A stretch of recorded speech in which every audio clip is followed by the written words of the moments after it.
श्री नानक पद पंकज बंधन पद पंकज बंधना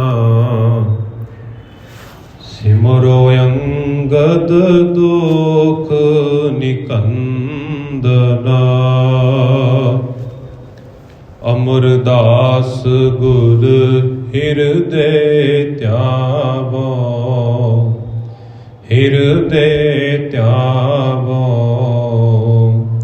श्री गुरु रामदास गुण गावो श्री अर्जन विघ्न के नाशक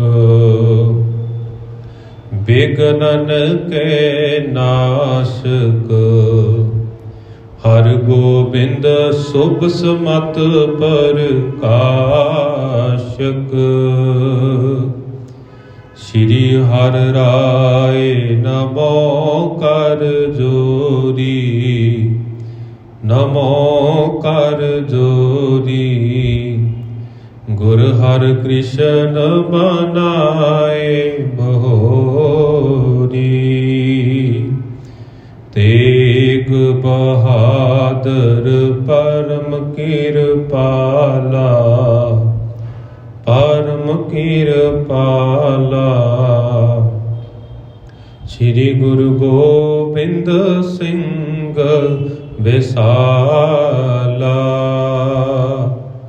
तारों तरा पर पुन पुन सीसा पुन पुन सीसा बंदों बार बार जगदीशा जिसमें अमृत ज्ञान है मानक भगत बैराग श्री गुरु ग्रंथ साहिब उदद बंदों कर अनुराग एक ओंकार सतगुरु तेह प्रसाद सत होए वाहेगुरु जी की फतेह विघ्न विनाशन सोए वाहेगुरु जी की फतेह विघ्न विनाशन सोए। सबया सुंदर श्री अरविंद बनी गुर कीरत आनंद बृंद जाई जुगो जुग अटल चबर शबर तख्त दे मालिक गुरता गद्दी ते विराजमान साहिब श्री गुरु ग्रंथ साहिब जी महाराज जी की पावन पवित्र हजूरी अंदर हाजरियां भर रहे सत्कार युग सत्संगी जनों सतगुरां जी की अपार कृपा है सतगुरां जी की अपार बख्शिश हुई है जो रोजाना के नेम मुताबिक गुरु घर दीयां हाजरियां भर के सतगुरां जी की अमृतमय बाणी का कीर्तन श्रवण करते हाँ उस दे नाल ही गुर इतिहास तो जाणू हो के लाहा प्राप्त करते हाँ। आप जी ने बड़े ही एकाग्रचित हो के गुरु प्यारियां पासों सतगुरां जी की अमृतमय बाणी का कीर्तन श्रवण किया है। हुण चल रही लड़ीवार कथा के तहत आप जियां दे नाल श्री गुरु प्रताप सूरज ग्रंथ के विचों श्री गुरु नानक प्रकाश के पूर्व रात के अध्याय 6वीं की कथा का जो प्रसंग अज आरंभ होने जा रहा है जिसका सिरलेख गोपाल पांधे प्रति उपदेश। अज के इस प्रसंग की आरंभता करने तो पहला कुछ कु पंछी झात असीं कल के दीवाना के अंदर मार लेने हाँ तां जो सानू अज का यह प्रसंग समझण दे विच कुछ सोख महसूस हो सके। कल के प्रसंग के विच जिस दे विच असीं 5वें अध्याय की समाप्ति की है ਉਸ ਪ੍ਰਸੰਗ ਦੇ ਵਿੱਚ ਧੰਨ ਗੁਰੂ ਨਾਨਕ ਸਾਹਿਬ ਜੀ ਮਹਾਰਾਜ ਜੀ ਦੇ ਬਾਲਕ ਸਾਥੀਆਂ ਦੇ ਨਾਲ ਜੋ ਖੇਡਾਂ ਖੇਡਣ ਦਾ ਪ੍ਰਸੰਗ ਸੀ, ਉਹਨਾਂ ਦੇ ਬਾਲ ਰੂਪ ਦੇ ਵਿੱਚ ਬਚਪਨ ਦੇ ਕੌਤਕ, ਉਹ ਪ੍ਰਸੰਗ ਅਸੀਂ ਸਰਵਣ ਕੀਤਾ ਸੀ ਕਿ ਕਿਸ ਤਰ੍ਹਾਂ ਧੰਨ ਗੁਰੂ ਨਾਨਕ ਸਾਹਿਬ ਜੀ ਮਹਾਰਾਜ ਆਪਣੇ ਬਾਲਕ ਸਾਥੀਆਂ ਦੇ ਨਾਲ ਖੇਡਾਂ ਖੇਡਦੇ ਨੇ।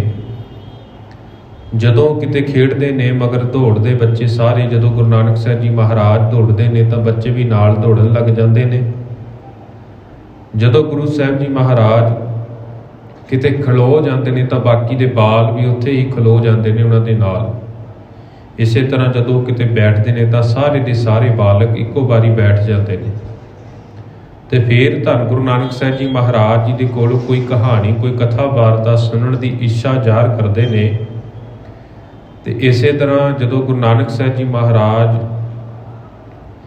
ਆਪਣੇ ਮੁਖਾਰ ਬਿੰਦ ਤੋਂ ਕੋਈ ਵੀ ਬਚਨ ਉਚਾਰਦੇ ਨੇ, ਬੜੀ ਇਕਾਗਰਚਿਤ ਹੋ ਕੇ ਬੜੇ ਹੀ ਧਿਆਨ ਦੇ ਨਾਲ ਉਹ ਸਾਰੇ ਸੰਗੀ ਸਾਥੀ ਸਰਵਣ ਕਰਦੇ ਨੇ। ਉਸ ਦੇ ਨਾਲ ਨਾਲ ਜੇਕਰ ਕੋਈ ਰਾਹੀ ਵੀ ਉਸ ਰਾਹ ਦੇ ਵਿੱਚੋਂ, ਉਸ ਰਸਤੇ ਦੇ ਵਿੱਚੋਂ ਗੁਜ਼ਰਦਾ ਹੈ ਨਾ, ਤਾਂ ਉਹ ਵੀ ਗੁਰੂ ਨਾਨਕ ਸਾਹਿਬ ਜੀ ਮਹਾਰਾਜ ਜੀ ਦੇ ਮੁਖ ਤੋਂ ਮਧੁਰ ਆਵਾਜ਼ ਸੁਣ ਕੇ, ਮਿੱਠੀ ਆਵਾਜ਼ ਸੁਣ ਕੇ ਖੜੋ ਜਾਂਦਾ ਹੈ ਤੇ ਆਨੰਦ ਮਹਿਸੂਸ ਕਰਦਾ ਹੈ। ਇਸੇ ਤਰ੍ਹਾਂ ਅਸੀਂ ਕੱਲ੍ਹ ਦੇ ਪ੍ਰਸੰਗ ਦੇ ਵਿੱਚ ਇਹ ਪ੍ਰਸੰਗ ਕੱਲ੍ਹ ਦੇ ਦੀਵਾਨਾਂ ਦੇ ਵਿੱਚ ਸਰਵਣ ਕੀਤਾ ਸੀ ਕਿ ਕਿਸ ਤਰ੍ਹਾਂ ਤੇ ਕਵੀ ਸਾਹਿਬ ਜੀ ਨੇ ਇਹ ਖੇਲਾਂ ਜਿਹੜੀਆਂ ਨੇ, ਇਹ ਲੀਲਾ ਜਿਹੜੀ ਹੈ ਬਾਲਕ ਰੂਪ ਦੀ ਅਲੰਕਾਰ ਦੇ ਵਿੱਚ ਆਖੀ ਹੈ। ਆਓ ਅਗਲੇਰੇ ਪ੍ਰਸੰਗ ਦੀ ਆਰੰਭਤਾ ਕਰਨ ਤੋਂ ਪਹਿਲਾਂ ਗੁਰੂ ਕਲਗੀਧਰ ਪਿਤਾ ਜੀ ਵੱਲੋਂ ਬਖਸ਼ੀ ਹੋਈ ਫਤਿਹ ਦੇ ਨਾਲ ਸਾਂਝ ਪਾ ਲਈਏ ਜੀ। ਦੋਵੇਂ ਹੱਥ ਜੋੜ ਕੇ ਪਿਆਰ ਸਤਿਕਾਰ ਨਾਲ ਫਤਿਹ ਪ੍ਰਵਾਨ ਕਰੋ। ਆਖੋ ਜੀ ਵਾਹਿਗੁਰੂ ਜੀ ਕਾ ਖਾਲਸਾ, ਵਾਹਿਗੁਰੂ ਜੀ ਕੀ ਫਤਿਹ। ਸਵੇਆ ਸੁੰਦਰ ਸ਼੍ਰੀ ਅਰਬਿੰਦ ਬਨੀ, ਗੁਰ ਕੀਰਤ ਆਨੰਦ ਬ੍ਰਿੰਦ ਜਈ। ਕਹਿੰਦੇ ਵੀ ਸ਼੍ਰੀ ਗੁਰੂ ਜੀ ਦੀ ਜਿਹੜੀ ਕੀਰਤੀ ਸੀ ਨਾ, ਉਹਨਾਂ ਦੀ ਕੀਰਤੀ ਬਹੁਤ ਆਨੰਦ ਤੇ ਉਪਜਾਉਣ ਵਾਲੀ ਆਪਣੀ ਸੁੰਦਰਤਾ ਵਿੱਚ ਕਮਲਾ ਵਾਂਗ ਫੱਬ ਰਹੀ ਹੈ। ਮੰਜ਼ਲ ਰੂਪ ਮਰਾਲਣੇ ਉਜਲ, ਸਾਰਦ ਸ਼ੋਭਤ ਨਿਤ ਨਈ। ਤੇ ਕਹਿੰਦੇ ਉਹ ਆਪਣੇ ਰੂਪ ਦੇ ਵਿੱਚ ਉਹ ਹੰਸਾਂ ਵਾਂਗ ਉਜਲ ਅਤੇ ਆਪਣੀ ਸ਼ੋਭਾ ਵਿੱਚ ਸ਼ਾਰਦਾ ਵਾਂਗ ਨਿਤ ਨਵੀਂ ਸ਼ੋਭਾ ਪਾ ਰਹੇ ਨੇ। ਉਹ ਹਰ ਰੋਜ਼ ਹੀ ਨਵੀਂ ਦੀ ਨਵੀਂ ਸ਼ੋਭਾ ਜਿਹੜੀ ਹੈ ਉਹ ਪ੍ਰਾਪਤ ਕਰਦੇ ਨੇ। ਜੇ ਗੁਣ ਗ੍ਰਹਾ ਗੁਣੀ ਅਲਕੰਦਲ, ਪ੍ਰੀਤ ਸੁਗੰਧ ਕੀ ਚੀਤ ਪਈ। ਕਹਿੰਦੇ ਵੀ ਇਹ ਜਿਹੜੀ ਸੁੰਦਰਤਾ ਹੈ ਨਾ, ਉਜਲਤਾ, ਜਿਹੜੇ ਭੋਰਿਆ ਵਾਂਗ ਗੁਣਾਂ ਨੂੰ ਗ੍ਰਹਿਣ ਕਰਨ ਵਾਲੇ ਸਮੂਹ ਗੁਣੀ ਨੇ। ਵੀ ਜਿਸ ਤਰ੍ਹਾਂ ਭੌਰੇ ਫੁੱਲਾਂ ਦੇ ਉੱਤੇ ਬੈਠ ਕੇ ਰਸ ਚੋਖਦੇ ਨੇ, ਇਸੇ ਤਰ੍ਹਾਂ ਜਿਹੜੇ ਗੁਣੀ ਨੇ ਨਾ, ਗੁਣੀ ਲੋਕ, ਗੁਰੂ ਨਾਨਕ ਸਾਹਿਬ ਜੀ ਮਹਾਰਾਜ ਜੀ ਦੇ ਕੋਲੋਂ ਗੁਣਾਂ ਨੂੰ ਗ੍ਰਹਿਣ ਕਰਦੇ ਨੇ ਤੇ ਉਹਨਾਂ ਦੇ ਕੋਲੋਂ ਜਿਹੜੀ ਸੁਗੰਧਤਾ ਜਿਹੜੀ ਹੈ, ਉਹਨਾਂ ਦੇ ਚਿੱਤ ਵਿੱਚ ਸਦਾ ਵਾਸਤੇ ਸੁਗੰਧੀ ਲੈਣ ਦੀ ਜਿਹੜੀ ਪ੍ਰੀਤ ਹੈ ਨਾ, ਉਹ ਉਤਪੰਨ ਹੋ ਰਹੀ ਹੈ। ਜਾਚਤ ਹੋ ਕਰ ਜੋਰ ਨਿਹੋਰਤ, ਮਾਨਸ ਮੇਰੇ ਮੋਹ ਤਿਰਈ। ਤੇ ਕਵੀ ਜੀ ਕਹਿੰਦੇ ਕਿ ਉਹਨਾਂ ਨੂੰ ਵੇਖ ਕੇ ਮੈਂ ਹੱਥ ਜੋੜ ਕੇ ਬੇਨਤੀ ਕਰਦਾ ਹਾਂ ਤੇ ਮੰਗਦਾ ਹਾਂ ਕਿ ਗੁਰੂ ਜੀ ਦੀ ਜਿਹੜੀ ਸ਼ੋਭਾ ਵਾਲੀ ਕੀਰਤੀ ਹੈ ਨਾ, ਜਿਹੜੀ ਉਹਨਾਂ ਦੀ ਸ਼ੋਭਾ ਹੈ, ਜਿਹੜੀ ਉਹਨਾਂ ਦੀ ਕੀਰਤੀ ਹੈ, ਜਿਨ੍ਹਾਂ ਦੇ ਵਿੱਚ ਉਹਨਾਂ ਦੀ ਭਗਤੀ ਦਾ ਕੋਈ ਵੀ ਸਾਨੀ ਨਹੀਂ, ਕਹਿੰਦੇ ਮੇਰੇ ਮਨ ਦੇ ਵਿੱਚ ਵੀ ਇਹੋ ਜਿਹੀ ਕੀਰਤੀ ਜਿਹੜੀ ਹੈ ਕਾਇਮ ਹੋ ਜਾਵੇ। ਚਿੱਤਰਪਦਾ ਛੰਦ ਯਾਬਤ ਖੇਲਕ ਬਾਲਕ, ਸੋ ਮਿਲ ਬੋਲਤ ਬੋਲ ਬਿਲਾਸ ਬਿਸਾਲ। ਹੁਣ ਭਾਈ ਬਾਲਾ ਜੀ ਗੁਰੂ ਅੰਗਦ ਸਾਹਿਬ ਜੀ ਮਹਾਰਾਜ ਜੀ ਨੂੰ ਗੁਰੂ ਨਾਨਕ ਸਾਹਿਬ ਜੀ ਮਹਾਰਾਜ ਜੀ ਦੇ ਜੀਵਨ ਦੇ ਬਾਬਤ ਜਿਹੜੀ ਕਥਾ ਵਿਚਾਰ ਸੁਣਾਉਂਦੇ ਨੇ ਨਾ, ਭਾਈ ਬਾਲਾ ਜੀ ਆਖਦੇ ਨੇ ਕਿ ਜਾ ਵਿਦ ਖੇਲਤ ਬਾਲਕ ਸੋ। ਜਾ ਵਿਦ ਦਾ ਭਾਵ ਹੈ ਕਿ ਇਸ ਵਿਧੀ ਦੇ ਨਾਲ, ਇਸ ਤਰ੍ਹਾਂ ਤੇ ਇਸੇ ਤਰ੍ਹਾਂ ਕਹਿੰਦੇ ਜਿਹੜੇ ਖੇਲਤ ਬਾਲਕ, ਜਿਹੜੇ ਬਾਲਕ ਖੇਡਦੇ ਨੇ ਨਾ, ਸੋ ਮਿਲ ਬੋਲਤ ਬੋਲ ਬਿਲਾਸ ਵਿਸਾਲ, ਕਿ ਉਹਨਾਂ ਬਾਲਕਾਂ ਦੇ ਨਾਲ ਗੁਰੂ ਨਾਨਕ ਸਾਹਿਬ ਜੀ ਮਹਾਰਾਜ ਮਿਲ ਕੇ ਬੜੇ ਪ੍ਰੇਮ ਪਿਆਰ ਦੇ ਸ਼ਬਦ ਬੋਲਦੇ ਨੇ। ਬਿਲਾਸ ਭਾਵ ਖੁਸ਼ੀ ਭਰੇ ਜਿਹੜੇ ਸ਼ਬਦ ਨੇ, ਪ੍ਰੇਮ ਵਾਲੇ ਸ਼ਬਦ ਨੇ, ਉਹਨਾਂ ਦੇ ਨਾਲ ਬਚਨ ਵਿਲਾਸ ਕਰਦੇ ਨੇ। ਭੂਖਤ ਭੂਖਨ ਸੋ ਬਿਨ ਦੁਖਨ ਖੋਤ ਕੋ ਲੁਖਤ ਦੀਨ ਦਿਆਲ। ਤੇ ਇਸੇ ਤਰ੍ਹਾਂ ਕਹਿੰਦੇ ਵੀ ਜਦੋਂ ਉਹ ਤੁਰਦੇ ਨੇ ਨਾ ਤਾਂ ਉਹ ਗਹਿਣਿਆਂ ਦੇ ਨਾਲ ਸਜੇ ਹੋਏ ਨੇ, ਗਹਿਣਿਆਂ ਦੇ ਨਾਲ ਸਜ ਰਹੇ ਨੇ। ਭੂਖਤ ਭੂਖਨ ਸੋ ਬਿਨ ਦੁਖਨ ਕੇ ਦੂਸ਼ਣ ਰਹਿਤ ਹਨ, ਖੋਤ ਕੁਲੂਖਨ ਤੇ ਪਾਪਾਂ ਨੂੰ ਨਾਸ਼ ਕਰਦੇ ਨੇ, ਕੁਲੂਖਨ ਦੀਨ ਦਿਆਲ। ਤੇ ਇਸੇ ਤਰ੍ਹਾਂ ਉਹ ਗਰੀਬਾਂ ਦੇ ਜਿਹੜੇ ਨੇ ਮਦਦਗਾਰ ਨੇ, ਗਰੀਬਾਂ ਤੇ ਦਇਆ ਕਰਦੇ ਨੇ। ਪੂਰ ਬੇਦੁਖਨ ਮੈਂ ਤਰ ਰੁਖਨ ਕੇ ਕਬ ਰਾਜਤ ਸਾਲ। ਤੇ ਕਹਿੰਦੇ ਜਿਹੜੇ ਵੱਡੇ ਵੱਡੇ ਪੰਡਤਾਂ ਵਿੱਚੋਂ ਪੰਡਤ ਨੇ ਨਾ, ਉਹ ਵੀ ਕਈ ਵਾਰੀ ਗੁਰੂ ਨਾਨਕ ਸਾਹਿਬ ਜੀ ਮਹਾਰਾਜ ਜੀ ਦੀ ਸੰਗਤ ਦੇ ਵਿੱਚ ਬੈਠ ਕੇ ਨਾ ਉਹ ਉੱਥੇ ਰੁੱਖਾਂ ਦੇ ਹੇਠ ਹੀ ਡੇਰਾ ਜਮਾ ਲੈਂਦੇ ਨੇ। ਭਾਵ ਉੱਥੇ ਹੀ ਆ ਕੇ ਉਹ ਵੀ ਪੰਡਤਾਂ ਦੇ ਜਿਹੜੇ ਮਹਾਪੰਡਤ ਨੇ ਨਾ, ਆਪਣੇ ਆਪ ਨੂੰ ਗੁਣੀ ਗਿਆਨੀ ਕਹਾਉਂਦੇ ਨੇ, ਉਹ ਵੀ ਗੁਰੂ ਨਾਨਕ ਸਾਹਿਬ ਜੀ ਮਹਾਰਾਜ ਜੀ ਦੇ ਮੁਖਾਰ ਬਿੰਦ ਤੋਂ ਜਦੋਂ ਬਚਨ ਸਰਵਣ ਕਰਦੇ ਨੇ ਨਾ, ਉਹ ਵੀ ਉੱਥੇ ਆ ਕੇ ਹੀ ਬੈਠ ਜਾਂਦੇ ਨੇ, ਉੱਥੇ ਹੀ ਡੇਰੇ ਜਮਾ ਲੈਂਦੇ ਨੇ। ਬਾਲ ਰਹੇ ਅਲ ਬਾਲਤ ਜਾਲ ਬਿਲੋਕਤ ਲੋਚਨ ਹੋਤ ਨਿਹਾਲ। ਕਹਿੰਦੇ ਕਈ ਵਾਰ ਜਿਹੜੇ ਨੇ ਉਹ ਘਰ ਦੇ ਵਿਹੜੇ ਵਿੱਚ ਹੀ ਚਾਰ ਚੁਫੇਰੇ ਖੇਡਦਿਆਂ ਨੂੰ ਅੱਖਾਂ ਨਾਲ ਵੇਖ ਕੇ ਨਾ ਸਾਰੇ ਦੇ ਸਾਰੇ ਜਿਹੜੇ ਲੋਕ ਨੇ ਨਾ ਉਹ ਨਿਹਾਲ ਹੁੰਦੇ ਨੇ, ਉਹ ਆਨੰਦ ਮਹਿਸੂਸ ਕਰਦੇ ਨੇ। ਮਰਹ ਨਿਸ਼ੰਦ ਹੀਰਤ ਸੁਤ ਕਾਲੂ ਹਰਖ ਬੇਸਾਲੂ ਪਦ ਨੋਚਤ ਮਨ ਜਾਨ। ਕਹਿੰਦੇ ਵੀ ਇਸ ਸਾਰਾ ਕੁਝ ਨੂੰ ਦੇਖਦੇ ਆ ਨਾ, ਹੁਣ ਪਿਛਲੇ ਪ੍ਰਸੰਗ ਦੇ ਵਿੱਚ ਵੀ ਗੁਰੂ ਨਾਨਕ ਸਾਹਿਬ ਜੀ ਮਹਾਰਾਜ ਜੀ ਦੀ ਉਮਰ ਜਿਹੜੀ ਹੈ ਉਹ 5 ਸਾਲ ਦੀ ਉਮਰ ਦਾ ਜ਼ਿਕਰ ਕੀਤਾ ਗਿਆ ਸੀ। ਇਸੇ ਤਰ੍ਹਾਂ ਮਹਿਤਾ ਕਾਲੂ ਦਾਸ ਜੀ ਕਹਿੰਦੇ ਨੇ ਵੀ ਹੀਰਤ ਸੁਤ ਕਾਲੂ। ਮਹਿਤਾ ਕਾਲੂ ਦਾਸ ਜੀ ਨੇ ਸੁਤ ਦਾ ਭਾਵ ਹੈ ਪੁੱਤ, ਹੀਰਤ ਦਾ ਭਾਵ ਹੈ ਦੇਖ ਕੇ, ਕਿ ਉਹਨਾਂ ਨੇ ਆਪਣੇ ਮਨ ਦੇ ਵਿੱਚ, ਮਹਿਤਾ ਕਾਲੂ ਜੀ ਨੇ ਆਪਣੇ ਪੁੱਤਰ ਨੂੰ ਦੇਖ ਕੇ ਆਪਣੇ ਮਨ ਦੇ ਵਿੱਚ ਅਨੁਮਾਨ ਲਗਾਇਆ ਕਿ ਪੜਨੋਚਿਤ ਮਨ ਜਾਨ, ਕਿ ਮੇਰਾ ਜਿਹੜਾ ਇਹ ਬੱਚਾ ਹੈ ਨਾ ਇਹ ਹੁਣ ਪੜ੍ਹਨ ਦੇ ਯੋਗ ਹੋ ਗਿਆ ਹੈ। ਤੇ ਪੜ੍ਹਨ ਦੇ ਯੋਗ ਦੇਖ ਕੇ ਵੀ ਇਹਦੀ ਉਮਰ ਵੀ ਹੋ ਗਈ, ਵੀ ਹੁਣ ਇਸ ਨੂੰ ਪਾਠਸ਼ਾਲਾ ਦੇ ਵਿੱਚ ਪੜ੍ਹਨ ਲਗਾਇਆ ਜਾਵੇਗਾ ਨਾ। ਇਹ ਸਾਰਾ ਕੁਝ ਦੇਖ ਕੇ ਹਰਖ ਵਿਸਾਲੂ ਦਾ ਭਾਵ ਮਨ ਦੇ ਵਿੱਚ ਬਹੁਤ ਖੁਸ਼ ਹੁੰਦੇ ਨੇ, ਬਹੁਤ ਪ੍ਰਸੰਨ ਹੁੰਦੇ ਨੇ। ਹਮ ਕਾਜ ਬਸ਼ੇਖਾ ਸਿੱਖੇ ਲੇਖਾ ਬੈਸ ਅਬੇ ਪਹਿਚਾਨ। ਫਿਰ ਮਹਿਤਾ ਕਾਲੂ ਦਾਸ ਜੀ ਆਖਦੇ ਨੇ ਨਾ ਵੀ ਜਦੋਂ ਮਨ ਦੇ ਵਿੱਚ ਅਨੁਮਾਨ ਲਗਾ ਲਿਆ ਕਿ ਮੇਰਾ ਇਹ ਬੱਚਾ, ਮੇਰਾ ਇਹ ਬਾਲਕ ਪੜ੍ਹਨ ਦੇ ਯੋਗ ਹੋ ਗਿਆ, ਵੀ ਹੁਣ ਮੈਂ ਇਸ ਨੂੰ ਪਾਠਸ਼ਾਲਾ ਦੇ ਵਿੱਚ ਪੜ੍ਹਨ ਭੇਜਾਂਗਾ ਨਾ, ਮਦਰਸੇ ਦੇ ਵਿੱਚ। ਇਸੇ ਤਰ੍ਹਾਂ ਫਿਰ ਆਪਣੇ ਮਨ ਦੇ ਵਿੱਚ ਅਨੁਮਾਨ ਲਗਾ ਕੇ ਨਾ ਮਹਿਤਾ ਕਾਲੂ ਦਾਸ ਜੀ ਆਖਦੇ ਨੇ ਨਾ ਕਿ ਇਹ ਸਾਡੇ ਕੰਮਾਂ ਦੇ ਵਾਸਤੇ ਜਿਹੜਾ ਸਾਡਾ ਲੇਖਾ ਜੋਖਾ ਹੈ ਨਾ, ਇਹ ਸਾਰਾ ਹੀ ਸਾਰਾ ਸਿੱਖੇਗਾ। ਤੇ ਅਸੀਂ ਤਾਂ ਹੁਣੇ ਹੀ ਪਹਿਚਾਣ ਲਿਆ ਹੈ, ਕਿਉਂਕਿ ਦੇਖਦੇ ਨੇ ਨਾ ਵੀ ਜਦੋਂ ਵੀ ਉਹ ਕੋਈ ਮੁਖਾਰ ਬਿੰਦ ਤੋਂ ਕੋਈ ਵੀ ਬਚਨ ਕਰਦੇ ਨੇ ਬੱਚਿਆਂ ਦੇ ਨਾਲ, ਚਾਹੇ ਲੋਕਾਂ ਦੇ ਨਾਲ, ਚਾਹੇ ਨਗਰ ਦੇ ਰਹਿਣ ਵਾਲੇ ਵਸਿੰਦਿਆਂ ਦੇ ਨਾਲ ਕੋਈ ਵੀ ਵਿਚਾਰ ਕਰਦੇ ਨੇ ਨਾ, ਤਾਂ ਉਹਨਾਂ ਦੀ ਬੋਲ ਬਾਣੀ ਦੇ ਵਿੱਚੋਂ ਗਿਆਨ ਝਲਕਦਾ ਹੈ। ਜਦੋਂ ਮਹਿਤਾ ਕਾਲੂ ਦਾਸ ਜੀ ਨੇ ਇਹ ਸਾਰਾ ਕੁਝ ਆਪਣੀਆਂ ਅੱਖਾਂ ਦੇ ਨਾਲ ਦੇਖਿਆ, ਲੋਕਾਂ ਦੇ ਕੋਲੋਂ ਉਹਨਾਂ ਦੀ ਪ੍ਰਸ਼ੰਸਾ ਸੁਣੀ, ਤਾਂ ਮਹਿਤਾ ਕਾਲੂ ਦਾਸ ਜੀ ਬੜੇ ਹੀ ਪ੍ਰਸੰਨ ਹੋ ਗਏ। ਵੀ ਕਹਿੰਦੇ ਵੀ ਹੁਣ ਇਸ ਬਾਲਕ ਨੂੰ ਮੈਂ ਪਾਠਸ਼ਾਲਾ ਦੇ ਵਿੱਚ ਪੜ੍ਹਨ ਦੇ ਲਈ ਭੇਜਾਂਗਾ, ਤੇ ਉੱਥੇ ਜਾ ਕੇ ਜਿਹੋ ਜਿਹੀ ਇਹ ਪੜ੍ਹਾਈ ਗ੍ਰਹਿਣ ਕਰੇਗਾ ਨਾ, ਉਸ ਦੇ ਨਾਲ ਸਾਡਾ ਜਿਹੜਾ ਪਟਵਾਰੀ ਦੀ ਕਾਰ ਹੈ ਨਾ, ਪਟਵਾਰੀ ਦਾ ਕੰਮ ਕਾਜ ਹੈ, ਉਹ ਸਾਰਾ ਕੰਮਕਾਰ ਸਾਡਾ ਬਾਲਕ ਆਉਣ ਵਾਲੇ ਸਮੇਂ ਦੇ ਵਿੱਚ ਸੰਭਾਲੇਗਾ। ਅੱਜ ਵੀ ਜਦੋਂ ਮਾਂ-ਬਾਪ ਨਾ ਬੱਚੇ ਨੂੰ ਜਨਮ ਦਿੰਦਾ ਹੈ, ਬੱਚੇ ਦੇ ਜਨਮ ਤੋਂ ਪਹਿਲਾਂ ਹੀ ਮਾਂ-ਬਾਪ ਉਸ ਦੇ ਪੜ੍ਹਾਈ ਲਿਖਾਈ, ਉਸ ਦੇ ਸਾਰੇ ਰਹਿਣ ਸਹਿਣ ਦਾ ਸਾਰਾ ਕੁਝ ਹੀ ਆਪਣੇ ਮਨ ਦੇ ਵਿੱਚ, ਆਪਣੀ ਸੁਰਤ ਦੇ ਵਿੱਚ ਸੋਚਣ ਲੱਗ ਜਾਂਦਾ ਕਿ ਮੇਰਾ ਬੱਚਾ ਜੇਕਰ 4 ਜਾਂ 5 ਸਾਲ ਦਾ ਹੋਵੇਗਾ, ਉਸਨੂੰ ਇਸ ਸਕੂਲ ਦੇ ਵਿੱਚ ਪੜ੍ਹਾਉਣ ਲਈ ਲਗਾਵਾਂਗੇ, ਤੇ ਫਿਰ ਉਹ ਪੜ੍ਹ ਕੇ ਇੰਜੀਨੀਅਰ ਬਣੇਗਾ, ਡਾਕਟਰ ਬਣੇਗਾ। ਇਹ ਸਾਰਾ ਕੁਝ ਅੱਜ ਵੀ ਅਸੀਂ ਆਪਣੇ ਦਿਮਾਗ ਦੇ ਵਿੱਚ ਮਾਂ-ਬਾਪ ਆਪਣੇ ਬੱਚਿਆਂ ਪ੍ਰਤੀ ਸੋਚਦੇ ਨੇ। ਇਸੇ ਤਰ੍ਹਾਂ ਮਹਿਤਾ ਕਾਲੂ ਜੀ ਨੇ ਆਪਣੇ ਪੁੱਤਰ ਦੇ ਪ੍ਰਤੀ ਇਹ ਸੋਚਿਆ ਵੀ ਇਹ ਸਾਡਾ ਬੱਚਾ ਜਦੋਂ ਪੜ੍ਹਾਈ ਸਿੱਖ ਜਾਵੇਗਾ ਨਾ, ਇਹ ਸਾਡਾ ਪਟਵਾਰੀ ਦਾ ਜਿਹੜਾ ਸਾਰਾ ਕੰਮ ਕਾਜ ਹੈ, ਸਾਰਾ ਲੇਖਾ ਜੋਖਾ ਨਾ, ਇਸ ਦੇ ਨਾਲ ਹੀ ਸਾਡਾ ਜਿਹੜਾ ਸਾਰਾ ਕਾਰੋਬਾਰ ਸਾਂਭ ਲਵੇਗਾ। ਤੇ ਮੈਂ ਇਸ ਦੇ ਗੁਣਾਂ ਦੀ ਪਹਿਚਾਣ ਕਰ ਲਈ ਹੈ। ਕਾਰਨ ਪਟਵਾਰੀ ਗਰਾਮੇ ਸਾਰੀ ਕਰਨੋਚਿਤ ਤਬ ਹੋਏ। ਕਹਿੰਦੇ ਵੀ ਉਹਨਾਂ ਸਮਿਆਂ ਦੇ ਵਿੱਚ ਜਿਹੜੇ ਪਟਵਾਰੀ ਸੀ ਨਾ, ਪਟਵਾਰੀ ਹੀ ਸਾਰਾ ਲੇਖਾ ਜੋਖਾ ਰੱਖਦਾ ਸੀ। ਇਸ ਲਈ ਸਾਰੇ ਲੋਕ ਪਟਵਾਰੀ ਨੂੰ ਹੀ ਕਹਿੰਦੇ ਸਾਰਿਆਂ ਤੋਂ ਲਾਇਕ, ਸਾਰਿਆਂ ਤੋਂ ਸਮਝਦਾਰ ਸਮਝਦੇ ਸਨ। ਉਹ ਪਟਵਾਰੀ ਹੀ ਸਾਰੀ ਘਰ ਜਿਹੜੀ ਸਾਰੇ ਨਗਰ ਦਾ ਲੇਖਾ ਜੋਖਾ ਸੀ ਉਹ ਪਟਵਾਰੀ ਦੇ ਕੋਲ ਹੀ ਹੁੰਦਾ ਸੀ। ਪਾਂਦੇ ਪੈ ਵੈਸੇ ਹੋ ਮਮ ਜੈਸੇ ਸੰਖਿਆ ਨੇ ਪੁੰਨ ਸੋਏ।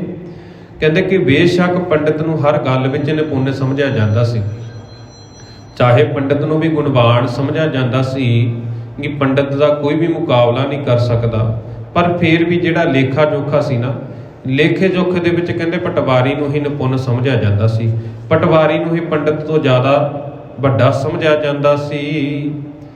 ਬਹੁ ਗੁਣੀ ਅਲਾਵੇ ਸੁਤ ਨਾ ਪੜਾਵੇ ਸੋ ਸ਼ਤਰੂ ਸਮਤਾਤ। ਕਹਿੰਦੇ ਵੀ ਜਿਹੜੇ ਬੜੇ ਗਿਆਨੀ ਕਹਿੰਦੇ ਨੇ ਨਾ, ਬੜੇ ਗਿਆਨਵਾਨ ਜਿਹੜੇ ਸਿਆਣੇ ਪੁਰਸ਼ ਹੋਏ ਨੇ, ਉਹ ਆਖਦੇ ਨੇ ਕਿ ਜਿਹੜਾ ਵੀ ਆਪਣੇ ਪੁੱਤਰ ਨੂੰ ਪੜ੍ਹਾਉਂਦਾ ਨਹੀਂ, ਜਿਹੜਾ ਵੀ ਆਪਣੇ ਧੀ ਪੁੱਤਰ ਨੂੰ ਪੜ੍ਹਾਈ ਤੋਂ ਵਾਂਝੇ ਰੱਖਦਾ ਹੈ ਨਾ, ਕਹਿੰਦੇ ਸੋ ਸ਼ਤਰੂ ਸਮਤਾਤ, ਵੀ ਉਹ ਆਪਣੇ ਬੱਚਿਆਂ ਦਾ, ਆਪਣੇ ਪੁੱਤਰਾਂ ਦਾ ਉਹ ਬਾਪ ਜਿਹੜਾ ਹੈ ਉਹ ਦੁਸ਼ਮਣ ਦੇ ਬਰਾਬਰ ਹੁੰਦਾ, ਜਿਹੜਾ ਆਪਣੇ ਬੱਚਿਆਂ ਨੂੰ ਸਿੱਖਿਆ ਤੋਂ ਵਾਂਝਾ ਰੱਖਦਾ ਹੈ।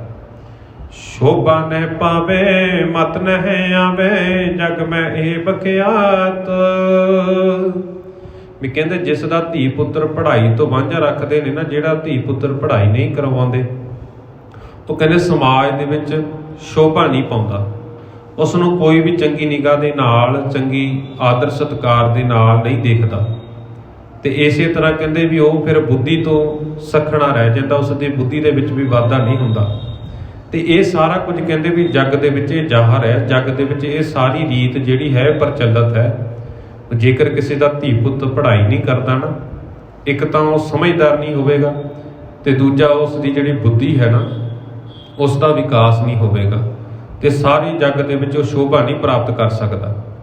ਇਸੇ ਤਰ੍ਹਾਂ ਇਸੇ ਸਾਰਾ ਕੁਝ ਇਸੇ ਵਿਚਾਰਧਾਰਾ ਦੇ ਉੱਤੇ ਚੱਲਦੇ ਹਾਂ।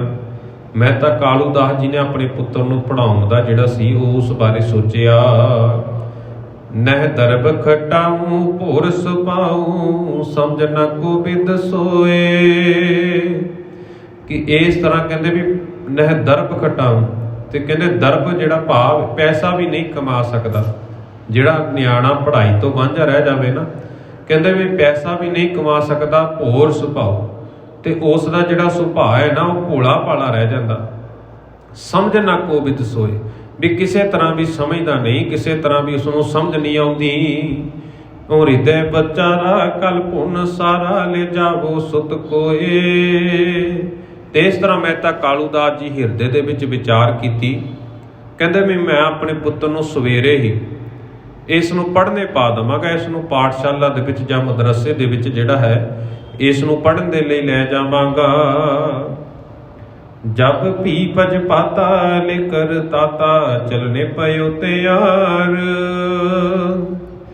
ਤੇ ਕਹਿੰਦੇ ਵੀ ਜਦੋਂ ਸਵੇਰ ਹੋਈ ਨਾ, ਸਵੇਰ ਦਾ ਸਮਾਂ ਹੋਇਆ, ਮਹਿਤਾ ਕਾਲੂ ਦਾਸ ਜੀ ਨੂੰ ਜਿਹੜੇ ਨੇ ਲੇਕਰ ਤਾਤਾ ਭਾਵ ਮਹਿਤਾ ਕਾਲੂ ਦਾਸ ਜੀ ਆਪਣੇ ਪੁੱਤਰ ਨੂੰ ਲੈ ਕੇ ਚੱਲਣੇ ਪਇਓ ਤਿਆਰ, ਵੀ ਆਪਣੇ ਪੁੱਤਰ ਨੂੰ ਪੜ੍ਹਾਉਣ ਦੇ ਵਾਸਤੇ, ਉਸ ਦਾ ਦਾਖਲਾ ਕਰਾਉਣ ਵਾਸਤੇ, ਮਦਰਸੇ ਦੇ ਵਿੱਚ, ਸਕੂਲ ਦੇ ਵਿੱਚ ਲੈ ਜਾਣ ਵਾਸਤੇ ਕਹਿੰਦੇ ਨੇ ਤਿਆਰ ਹੋ ਗਏ। ਅਸ਼ਤ ਭਰਥਾ ਜੀ ਬੋਹਰ ਸੁਪਾਰੀ ਲੀਨੀ ਕਰ ਮਹਿਤਾਰ।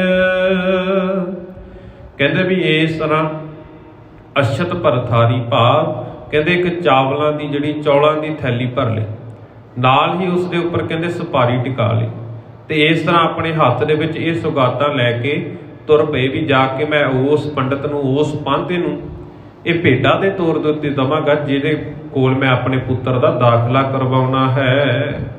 ਪਟ ਨਭ ਪਹਿਰਾਏ ਸੋ ਭਾਗ ਸੁਹਾਏ ਚਲਿਓ ਤਾਤ ਸੰਗ ਤਾਤ। ਕਹਿੰਦੇ ਵੀ ਇਸ ਤਰ੍ਹਾਂ ਧੰਨ ਗੁਰੂ ਨਾਨਕ ਸਾਹਿਬ ਜੀ ਮਹਾਰਾਜ ਜੀ ਨੂੰ ਜਦੋਂ ਲੈ ਕੇ ਜਾਣ ਦੇ ਲਈ ਤਿਆਰ ਹੋ ਗਏ ਨਾ, ਪੱਟ ਦਾ ਭਾਵ ਹੁੰਦਾ ਕੱਪੜੇ, ਤੇ ਇਸੇ ਤਰ੍ਹਾਂ ਕਹਿੰਦੇ ਗੁਰੂ ਨਾਨਕ ਸਾਹਿਬ ਜੀ ਮਹਾਰਾਜ ਜੀ ਦੇ ਤਨ ਦੇ ਉੱਤੇ ਸੋਹਣੇ ਵਸਤਰ, ਸੋਹਣੇ ਕੱਪੜੇ ਪਵਾਏ ਗਏ। ਸੁਭਾਗ ਸੁਹਾਏ, ਵੀ ਜਿਸ ਦੇ ਪਹਿਨਣ ਦੇ ਨਾਲ ਗੁਰੂ ਨਾਨਕ ਸਾਹਿਬ ਜੀ ਮਹਾਰਾਜ ਜੀ ਦੀ ਸੁੰਦਰਤਾ ਦੇ ਵਿੱਚ ਹੋਰ ਵੀ ਵਾਧਾ ਹੋ ਗਿਆ, ਤੇ ਹੋਰ ਵੀ ਫਬਰੇ ਨੇ। ਚੱਲਿਓ ਤਾਤ ਸੰਗ ਤਾਤ। ਤੇ ਕਹਿੰਦੇ ਇਸੇ ਤਰ੍ਹਾਂ ਜਿਹੜੇ ਪਿਓ ਤੇ ਪੁੱਤਰ ਸੀ ਨਾ, ਦੋਨੋਂ ਪਿਓ ਪੁੱਤਰ ਦੋਨੋਂ ਚੱਲ ਪਏ। ਗਤ ਚੰਚਲ ਚਾਰੀ ਗਜ ਸੁਤ ਬਾਜੀ ਹੇਰਤ ਹਰਖਤ ਮਾਤ। ਗੱਜ ਦਾ ਭਾਵ ਹੁੰਦਾ ਹਾਥੀ, ਤੇ ਇਸੇ ਤਰ੍ਹਾਂ ਕਹਿੰਦੇ ਜਦੋਂ ਪੁੱਤਰ ਆਪਣੇ ਪਿਤਾ ਦੇ ਨਾਲ ਤੁਰਿਆ ਜਾਂਦਾ ਹੈ ਨਾ, ਪੁੱਤਰ ਦੀ ਚਾਲ ਇਸ ਤਰ੍ਹਾਂ ਵੀ ਜਿਸ ਤਰ੍ਹਾਂ ਹਾਥੀ ਦੇ ਬੱਚੇ ਹੁੰਦੇ ਨੇ ਨਾ, ਮਸਤ ਚਾਲ ਦੇ ਵਿੱਚ ਬੜੇ ਸ਼ਾਂਤ ਤੇ ਅਡੋਲ ਤੁਰਦੇ ਨੇ ਨਾ, ਇਸੇ ਤਰ੍ਹਾਂ ਗੁਰੂ ਨਾਨਕ ਸਾਹਿਬ ਜੀ ਮਹਾਰਾਜ ਆਪਣੇ ਪਿਤਾ ਜੀ ਦੇ ਨਾਲ ਬੜੇ ਸ਼ਾਂਤ ਅਤੇ ਅਡੋਲ ਹੋ ਕੇ ਨਾ ਉਹ ਮਦਰਸੇ ਵੱਲ ਨੂੰ ਵੱਧਦੇ ਜਾ ਰਹੇ ਨੇ।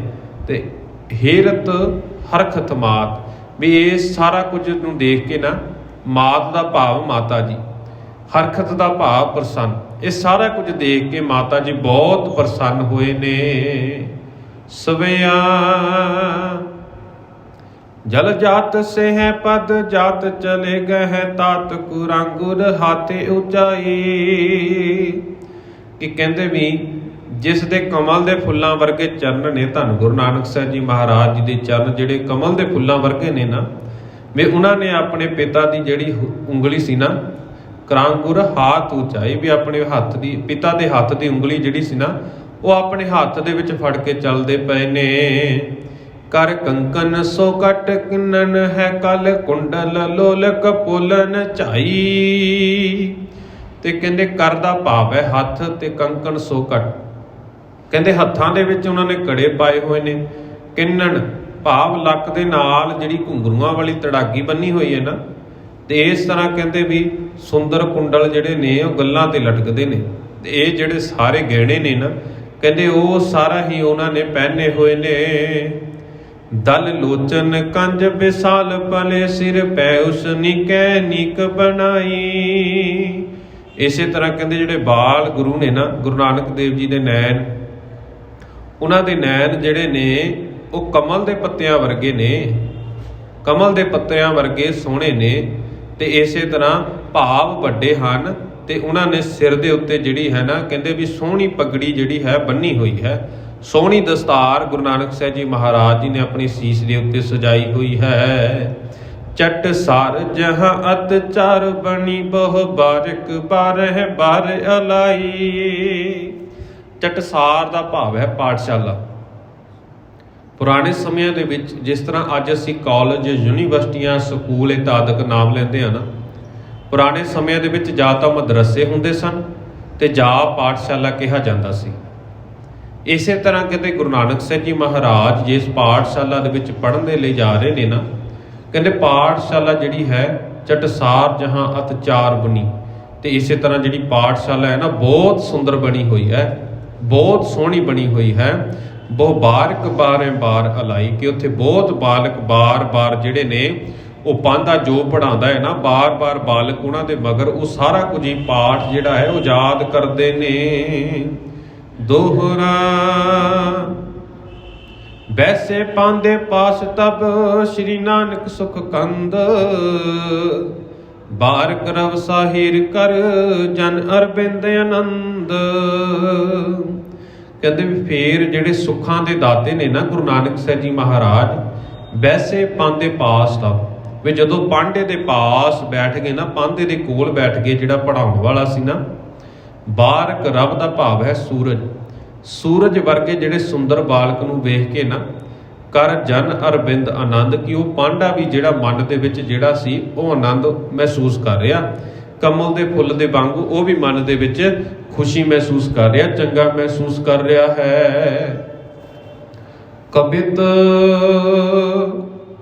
ਕਾਲੂ ਕਹੇ ਪਾਂਦਾ ਸੁਣ ਨਾਨਕ ਹਮਾਰ ਸੁਣ, ਜਗ ਤੂੰ ਪੜਾਏ ਗੁਣ ਦੀਜਨ ਜਹੇਤ ਸੋ।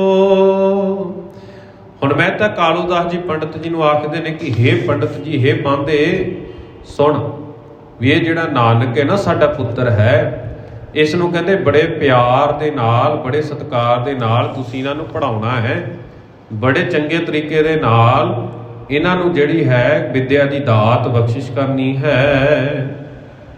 ਦੇਵ ਮੈਂ ਉਪਾਇਨ ਗੁਨਾਇਨ ਸੋ ਹੋਏ, ਜਬ ਇੱਕ ਦੋ ਹਾਇਨ ਮੈਂ ਕੀਜੀਏ ਸੁਚੇਤ ਸੋ। ਤੇ ਕਾਲੂ ਜੀ ਆਖਦੇ ਨੇ ਨਾ ਵੀ ਕਹਿੰਦੇ ਮੈਂ ਤੈਨੂੰ ਸੁਚੇਤ ਕਰਦਾ ਵੀ ਜਦੋਂ ਇਹ ਬੱਚਾ ਮੇਰਾ ਨਾ ਇਹ ਬਾਲਕ ਸਾਲ 2 ਸਾਲ ਤੇਰੇ ਕੋਲ ਪੜ੍ਹਾਈ ਕਰਕੇ ਗੁਣਾਂ ਦੇ ਵਿੱਚ ਨਿਪੁੰਨ ਹੋ ਜਾਵੇਗਾ, ਤੂੰ ਉਸ ਨੂੰ ਚੰਗੀ ਵਿਦਿਆ ਦੇਵੇਗਾ ਨਾ, ਇਸ ਦੇ ਵਿੱਚ ਚੰਗੇ ਗੁਣ ਆ ਜਾਣਗੇ, ਤਾਂ ਕਹਿੰਦੇ ਵੀ ਮੈਂ ਤੇਰੀ ਇੱਛਾ ਦੇ ਮੁਤਾਬਕ ਜਿਹੜੀ ਨਾ ਤੈਨੂੰ ਵਿਦਿਆ ਤੈਨੂੰ ਧਨ ਦੇਵਾਂਗਾ। ਜਦੋਂ ਤੂੰ ਸਾਡੇ ਬਾਲਕ ਨੂੰ ਚੰਗੀ ਵਿਦਿਆ, ਚੰਗੀ ਸਿੱਖਿਆ ਦੇਵੇਗਾ ਨਾ, ਇਸ ਦੇ ਬਦਲੇ ਮੈਂ ਸਾਲ 2 ਸਾਲ ਤੱਕ ਵੇਟ ਕਰਾਂਗਾ, ਉਡੀਕ ਕਰਾਂਗਾ ਵੀ ਸਾਡੇ ਬੱਚੇ ਨੂੰ ਜਦੋਂ ਤੂੰ ਚੰਗਾ ਇਸ ਵਿੱਦਿਆ ਦੇ ਵਿੱਚ ਨਿਪੁੰਨ ਕਰ ਦੇਵੇਂਗਾ ਤਾਂ ਮੈਂ ਤੈਨੂੰ ਤੇਰੀ ਲੋੜ ਦੇ ਅਨੁਸਾਰ ਜਿਹੜੀ ਮਾਇਆ ਹੈ ਉਹ ਦਵਾਂਗਾ। ਐਸੇ ਮੁਖ ਪਾਖ ਅਭਿਲਾਖ ਹੈ ਪੜਾ ਬੜ ਕੀ ਸੌਂਪ ਕਾਰੇ ਆਤਮਜ ਗਵਨ ਉਨਕੇ ਤਸੋ। ਤੇ ਇਸੇ ਤਰ੍ਹਾਂ ਕਹਿੰਦੇ ਵੀ ਮਹਿਤਾ ਕਾਲੂ ਦਾਸ ਜੀ ਆਪਣੇ ਮੁਖ ਤੋਂ ਇਹ ਸਾਰਾ ਕੁਝ ਉਚਾਰ ਕੇ ਨਾ ਕਹਿੰਦੇ ਵੀ ਮੇਰੇ ਪੁੱਤਰ ਨੂੰ ਪੜ੍ਹਾਉਣ ਦੀ ਬੜੀ ਅਭਿਲਾਸ਼ਾ ਹੈ, ਮੇਰੇ ਮਨ ਦੇ ਵਿੱਚ ਬਹੁਤ ਇੱਛਾ ਹੈ ਵੀ ਮੇਰਾ ਪੁੱਤਰ ਚੰਗੀ ਤਰ੍ਹਾਂ ਪੜ੍ਹਾਈ ਹਾਸਲ ਕਰੇ। ਇਹ ਸਾਰਾ ਕੁਝ ਆਖ ਕੇ ਮਹਿਤਾ ਕਾਲੂ ਦਾਸ ਜੀ ਫਿਰ ਆਪਣੇ ਪੁੱਤਰ ਨੂੰ ਉਸ ਪਾਠਸ਼ਾਲਾ ਦੇ ਵਿੱਚ ਛੱਡ ਕੇ ਆਪਣੇ ਘਰ ਨੂੰ ਵਾਪਸ ਆ ਜਾਂਦੇ ਨੇ। ਪੰਧ ਇਹਲਾਦ ਕੈ ਮਹੂਰਤ ਕੋ ਸਦ ਕੈ ਸਰਸਵਤੀ ਰਾਧ ਕੈ ਜੋ ਸਭੇ ਮਤ ਦੇਤ ਸੋ। ਤੇ ਇਸੇ ਤਰ੍ਹਾਂ ਕਹਿੰਦੇ ਜਿਹੜਾ ਪਾਂਧਾ ਸੀ ਨਾ, ਜਿਸ ਨੇ ਗੁਰੂ ਨਾਨਕ ਸਾਹਿਬ ਜੀ ਮਹਾਰਾਜ ਜੀ ਨੂੰ ਸਿੱਖਿਆ ਦੇਣੀ ਸੀ, ਉਹ ਹੁਣ ਆਪਣੀ ਧਾਰਮਿਕ ਰਿਵਾਜ਼ਾਂ ਦੇ ਅਨੁਸਾਰ, ਧਾਰਮਿਕ ਰਸਮਾਂ ਦੇ ਅਨੁਸਾਰ ਉਸਨੇ ਸਰਸਵਤੀ ਦੀ ਆਰਾਧਨਾ ਕੀਤੀ ਤੇ ਚੰਗੇ ਮੁਹੂਰਤ ਨੂੰ ਜਿਹੜਾ ਦੇਖ ਕੇ ਨਾ, ਚੰਗੇ ਮੁਹੂਰਤ ਨੂੰ ਜਾਣ ਕੇ ਉਹ ਸਾਰਾ ਕੁਝ ਸੋਧ ਵਿਚਾਰ ਕੇ ਜਿਹੜੀ ਵਿੱਦਿਆ ਦੀ ਦੇਵੀ ਸੀ ਸਰਸਵਤੀ, ਉਸ ਨੂੰ ਆਪਣੇ ਚਿੱਤ ਦੇ ਵਿੱਚ ਉਸ ਨੂੰ ਯਾਦ ਕੀਤਾ। ਸੰਖਿਆ ਕੋ ਜਵਾਦ ਸੋ ਸਿਖਾਵਨ ਕੀ ਸੀਖ ਦੇ ਤੇ ਸੰਖਿਆ ਤੇ ਅਸੰਖਤਾ ਕੋ ਸੰਖਿਆ ਕੋ ਸਿਖਾਵਈ। ਤੇ ਪਾਂਧਾ ਜਿਹੜਾ ਸੀ ਕਹਿੰਦੇ ਵੀ ਜਿਹੜੀ ਗਣਿਤ ਦੀ ਵਿੱਦਿਆ ਸੀ ਨਾ, ਹਿਸਾਬ ਦੀ ਵਿੱਦਿਆ ਸੀ ਨਾ ਜਿਹੜੀ, ਉਹਦੀ ਸਿੱਖਿਆ ਪਾਂਧਾ ਦਿੰਦਾ ਹੁੰਦਾ ਸੀ। ਕਹਿੰਦੇ ਸੰਖਿਆ ਕੋ ਜੋ ਆਦ ਸੋ ਸਿਖਾਵਨ ਕੀ ਸੀਖ ਦੇ। ਤੇ ਫਿਰ ਅੱਗੇ ਕਹਿੰਦੇ ਨੇ ਨਾ ਵੀ ਗਿਣਤੀ ਕਰਨੀ ਸਿਖਾਉਂਦਾ ਸੀ ਉਹ, ਵੀ ਜਿਹੜੇ ਬੱਚੇ ਆਉਂਦੇ ਸੀ ਉਹਨਾਂ ਨੂੰ ਗਿਣਤੀ ਕਰਨੀ ਸਿਖਾਉਂਦਾ ਸੀ। ਹੁਣ ਕਵੀ ਜੀ ਇੱਥੇ ਆਖਦੇ ਨੇ ਤੇ ਅਸੰਖਤਾ ਕੋ ਸੰਖਿਆ ਕੋ ਸਿਖਾਵਈ, ਵੀ ਜਿਹੜਾ ਗਿਣਤੀ ਤੋਂ ਰਹਿਤ ਪਰਮਾਤਮਾ ਹੈ, ਜਿਹੜਾ ਅਸੰਖ ਹੈ, ਉਸ ਨੂੰ ਹੁਣ ਗਿਣਤੀ ਕਿਸ ਤਰ੍ਹਾਂ ਸਿਖਾਈ ਜਾਵੇ, ਉਸ ਨੂੰ ਗਿਣਤੀ ਕੌਣ ਸਿਖਾ ਸਕਦਾ ਹੈ। ਜਨਕ ਵਿਸਾਏ ਗਇਓ ਤਾਤੇ ਤਹਿਨ ਮਾਨ ਕਹਿਓ ਪੜੇ ਆਣ ਬਾਕ ਜੈਸੇ ਪਾਂਦਾ ਸੋ ਪੜਾਵਈ। ਤੇ ਜਨਕ ਦਾ ਭਾਵ ਹੈ ਪਿਤਾ। ਮਹਿਤਾ ਕਾਲੂ ਜੀ ਕਹਿੰਦੇ ਆਪਣੇ ਪੁੱਤਰ ਨੂੰ ਉੱਥੇ ਬਿਠਾ ਗਏ ਹਨ, ਉਹ ਪਾਂਧੇ ਦੇ ਕੋਲ ਛੱਡ ਕੇ ਚਲੇ ਗਏ ਕਿ ਜਿਸ ਤਰ੍ਹਾਂ ਪਾਂਧਾ ਗਿਣਤੀ ਪੜ੍ਹਾਉਂਦਾ ਹੈ, ਬਾਕੀ ਜਿਹੜੇ ਬਾਲਕ ਨੇ ਉੱਥੇ ਸਾਥੀ ਉਹਨਾਂ ਦੇ ਪੜ੍ਹਦੇ ਨੇ ਨਾ ਕਲਾਸ ਦੇ ਵਿੱਚ, ਉਹ ਜਿਵੇਂ ਜਿਵੇਂ ਪਾਂਧਾ ਪੜ੍ਹਾਉਂਦਾ ਹੈ ਸਾਰੇ ਬੱਚੇ ਮਗਰ ਮਗਰ ਉਸੇ ਤਰ੍ਹਾਂ ਬੋਲਦੇ ਨੇ। ਜਾਨ ਮਤ ਬਾਣ ਅਪਰਮਾਨ ਹਰ ਖਾਨ ਮਨ ਕੀਨੋ ਅਨਮਨ ਇਹ ਦੇਰ ਨਾ ਲਗਾਵਈ। ਤੇ ਕਹਿੰਦੇ ਇਸੇ ਤਰ੍ਹਾਂ ਜਿਹੜਾ ਹੈ ਨਾ ਵੀ ਗੁਰੂ ਨਾਨਕ ਸਾਹਿਬ ਜੀ ਮਹਾਰਾਜ ਵੀ ਬਾਕੀ ਬੱਚਿਆਂ ਦੇ ਵਾਂਗ ਉਹ ਜੋ ਕੁਝ ਅਧਿਆਪਕ ਪੜ੍ਹਾਉਂਦਾ ਹੈ ਉਹ ਮਗਰ ਮਗਰ ਪੜ੍ਹਨ ਲੱਗ ਪਏ। ਇਹ ਸਾਰਾ ਕੁਝ ਜਦੋਂ ਉਸ ਪਾਂਧੇ ਨੇ ਦੇਖਿਆ ਨਾ ਤਾਂ ਉਹ ਗੁਰੂ ਨਾਨਕ ਸਾਹਿਬ ਜੀ ਮਹਾਰਾਜ ਜੀ ਨੂੰ ਕਹਿੰਦਾ ਕਿ ਜਾਨ ਮਤਵਾਨ, ਮਤਵਾਨ ਦਾ ਭਾਵ ਹੈ ਬੁੱਧੀਮਾਨ, ਵੀ ਇਹ ਬੱਚਾ ਕਹਿੰਦੇ ਬਹੁਤ ਬੁੱਧੀਮਾਨ ਹੈ, ਇਹ ਬਹੁਤ ਸਮਝਦਾਰ ਹੈ। ਵੇਖ ਕੇ ਮਨ ਦੇ ਵਿੱਚ ਬਹੁਤ ਅਪਰਮਾਨ ਹਰਖਾਨ ਮਨ ਕੀਨੋ, ਤੇ ਮਨ ਦੇ ਵਿੱਚ ਕਹਿੰਦੇ ਬਹੁਤ ਪ੍ਰਸੰਨ ਹੁੰਦਾ। ਅਨੁਮਾਨ ਇਹ ਦੇਰ ਨਾ ਲਗਾਵਈ, ਕਹਿੰਦਾ ਮੇਰੇ ਮਨ ਦੇ ਵਿੱਚ ਕਹਿੰਦਾ ਵੀ ਇੱਕ ਵਿਚਾਰ ਚੱਲੀ, ਮੈਨੂੰ ਇਹ ਅਨੁਮਾਨ ਲਗਾ ਲਿਆ ਵੀ ਇਹ ਬੱਚਾ ਕਹਿੰਦਾ ਵੀ ਬਹੁਤੀ ਦੇਰ ਨਹੀਂ ਲਗਾਵੇਗਾ ਵਿੱਦਿਆ ਹਾਸਲ ਕਰਨ ਦੇ ਵਿੱਚ, ਇਹ ਬਹੁਤ ਜਲਦੀ ਜਿਹੜੀ ਹੈ ਨਾ ਸਿੱਖਿਆ ਜਿਹੜੀ ਹੈ ਧਾਰਨ ਕਰ ਲਵੇਗਾ, ਬਹੁਤ ਜਲਦੀ ਇਹ ਪੜ੍ਹਾਈ ਜਿਹੜੀ ਸਿੱਖ ਜਾਵੇਗਾ। ਪੜੇ ਤਤਕਾਲ ਤਨ ਪਾਇਓ ਬੇਸਾਲ ਬਾਲ ਭਇਓ ਮਤ ਸਾਲ ਤੁਲੀ ਜਾਂ ਕੀ ਕੋ ਨਾ ਪਾਵਈ। ਤੇ ਫਿਰ ਹੁਣ ਉਹ ਸੋਚਣ ਲੱਗਾ ਵੀ ਜਿਸ ਤਰ੍ਹਾਂ ਮਹਿਤਾ ਕਾਲੂ ਦਾਸ ਜੀ ਆ ਕੇ ਗਏ ਸੀ ਨਾ, ਵੀ ਜਦੋਂ ਤੂੰ ਮੇਰੇ ਬੱਚੇ ਨੂੰ ਚੰਗੀ ਸਿੱਖਿਆ ਦੇਵੇਂਗਾ, ਵਧੀਆ ਤਰ੍ਹਾਂ ਦੀ ਇਹਨਾਂ ਨੂੰ ਪੜ੍ਹਾਈ ਜਦੋਂ ਮੁਹੱਈਆ ਕਰਾਵੇਂਗਾ ਤਾਂ ਮੈਂ ਤੈਨੂੰ ਇੱਛਾ ਦੇ ਅਨੁਸਾਰ ਤੈਨੂੰ ਧਨ ਦੌਲਤ ਦੇਵਾਂਗਾ। ਤਾਂ ਹੁਣ ਉਹ ਸੋਚਣ ਲੱਗ ਪਿਆ ਪੰਡਿਤ ਮਨ ਦੇ ਵਿੱਚ, ਉਹ ਪਾਂਧਾ ਜਿਹੜਾ ਮਨ ਦੇ ਵਿੱਚ ਵਿਚਾਰ ਕਰਦਾ ਵੀ ਕਹਿੰਦਾ ਵੀ ਬਾਲਕ ਬਹੁਤ ਬੁੱਧੀਮਾਨ ਹੈ, ਬਹੁਤ ਸਮਝਦਾਰ ਹੈ, ਇਹ ਸਾਰਾ ਕੁਝ ਉਹਨੇ ਜਲਦੀ ਹੀ ਪੜ ਜਾਵੇਗਾ। ਕਹਿੰਦਾ ਜੋ ਕੁਝ ਵੀ ਮੈਂ ਸਿਖਾ ਰਿਹਾ ਨਾ ਬਾਕੀ ਬਾਲਕਾਂ ਦੇ ਨਾਲੋਂ ਛੇਤੀ ਸਿੱਖ ਜਾਵੇਗਾ। ਤੇ ਹੁਣ ਮਨ ਦੇ ਵਿੱਚ ਪਾਂਧੇ ਦੇ ਲਾਲਚ ਆ ਗਿਆ ਵੀ ਕਹਿੰਦਾ ਜਿੰਨਾ ਛੇਤੀ ਇਹ ਸਿੱਖੇਗਾ ਨਾ ਮੈਂ ਉਨੀ ਜਲਦੀ ਕਹਿੰਦਾ ਮੈਂ ਧਨ ਪ੍ਰਾਪਤ ਕਰ ਲਵਾਂਗਾ। ਤੇ ਕਹਿੰਦਾ ਵੀ ਬਾਲਕ ਬਹੁਤ ਹੁਸ਼ਿਆਰ ਹੈ, ਇਸ ਦੀ ਬਰਾਬਰੀ ਜਿਹੜਾ ਕਹਿੰਦਾ ਮੇਰੇ ਕੋਲ ਜਿੰਨੇ ਵੀ ਬੱਚੇ ਪੜ੍ਹਦੇ ਨੇ ਨਾ ਇਸ ਬਾਲਕ ਦੀ ਬਰਾਬਰੀ ਨਹੀਂ ਕੋਈ ਕਰ ਸਕਦਾ। ਅੱਜ ਦੇ ਇਸ ਪ੍ਰਸੰਗ ਦੇ ਵਿੱਚ ਜੋ ਅਸੀਂ 6ਵੇਂ ਅਧਿਆਇ ਦੀ ਆਰੰਭਤਾ ਕੀਤੀ ਹੈ, ਇੱਥੋਂ ਤੱਕ ਅਸੀਂ ਪ੍ਰਸੰਗ ਸਰਵਣ ਕੀਤਾ ਕਿ ਕਿਸ ਤਰ੍ਹਾਂ ਮਹਿਤਾ ਕਾਲੂ ਦਾਸ ਜੀ ਮਨ ਦੇ ਵਿੱਚ ਅਨੁਮਾਨ ਲਗਾਉਂਦੇ ਨੇ ਵੀ ਮੇਰਾ ਬੱਚਾ ਜਿਹੜਾ ਹੈ ਵਧੀਆ ਸਿੱਖਿਆ ਹਾਸਲ ਕਰੇ, ਵਧੀਆ ਵਿੱਦਿਆ ਹਾਸਲ ਕਰੇ ਤੇ ਮੇਰੇ ਜਿਹੜਾ ਕਾਰੋਬਾਰ ਹੈ ਪਟਵਾਰੀ ਦੀ ਕਾਰ ਹੈ ਨਾ ਇਸ ਦੇ ਵਿੱਚ ਮੇਰੀ ਮਦਦ ਕਰੇਗਾ। ਤੇ ਇਹ ਸਾਰਾ ਕੁਝ ਮਨ ਦੇ ਵਿੱਚ ਅਨੁਮਾਨ ਲਗਾਉਂਦਿਆਂ ਧੰਨ ਗੁਰੂ ਨਾਨਕ ਸਾਹਿਬ ਜੀ ਮਹਾਰਾਜ ਜੀ ਦੇ ਪਿਤਾ ਮਹਿਤਾ ਕਾਲੂ ਦਾਸ ਜੀ ਆਪਣੇ ਪੁੱਤਰ ਨੂੰ ਪਾਂਧੇ ਦੇ ਕੋਲ ਪੜ੍ਹਨ ਦੇ ਲਈ ਪਾਠਸ਼ਾਲਾ ਦੇ ਵਿੱਚ ਭੇਜਦੇ ਨੇ ਤੇ ਅੱਗੇ ਗੁਰੂ ਨਾਨਕ ਸਾਹਿਬ ਜੀ ਮਹਾਰਾਜ ਤੇ ਪਾਂਧਾ ਜੋ ਕੁਝ ਵੀ ਦੇਖਦਾ ਹੈ ਨਾ ਗੁਰੂ ਨਾਨਕ ਸਾਹਿਬ ਜੀ ਦੇ ਜੀਵਨ ਦੇ ਵਿੱਚੋਂ, ਉਹ ਸਾਰਾ ਕੁਝ ਅਸੀਂ ਬਾਕੀ ਦੇ ਪ੍ਰਸੰਗ ਦੇ ਵਿੱਚ ਕੱਲ੍ਹ ਦੇ ਦੀਵਾਨਾਂ ਦੇ ਵਿੱਚ ਸਰਵਣ ਕਰਾਂਗੇ ਤੇ ਕਿਸ ਤਰ੍ਹਾਂ ਗੁਰੂ ਨਾਨਕ ਸਾਹਿਬ ਜੀ ਮਹਾਰਾਜ ਤੇ ਪਾਂਧੇ ਦੇ ਵਿੱਚ ਆਪਸੀ ਵਿਚਾਰ ਚਰਚਾ ਹੁੰਦੀ ਹੈ, ਉਹ ਅਗਲੇਰੇ ਦੀਵਾਨਾਂ ਦੇ ਵਿੱਚ ਅਸੀਂ ਸਰਵਣ ਕਰਾਂਗੇ। ਇੰਨੀਆਂ ਕੁ ਬੇਨਤੀਆਂ ਪ੍ਰਵਾਨ ਕਰਨੀਆਂ ਜੀ। ਵਿਚਾਰਾ ਕਰਦੇ ਆ ਭੁੱਲਾ ਚੁੱਕਾ ਹੋ ਜਾਣੀਆਂ ਸੁਭਾਵਿਕ ਨੇ, ਗੁਰੂ ਅਤੇ ਗੁਰੂ ਦੀ ਸੰਗਤ ਬਖਸ਼ਣਯੋਗ ਹੈ। ਬਖਸ਼ਦਿਆਂ ਹੋਇਆ ਫਤਿਹ ਪ੍ਰਵਾਨ ਕਰੋ। ਆਖੋ ਜੀ ਵਾਹਿਗੁਰੂ ਜੀ ਕਾ ਖਾਲਸਾ, ਵਾਹਿਗੁਰੂ ਜੀ ਕੀ ਫਤਿਹ।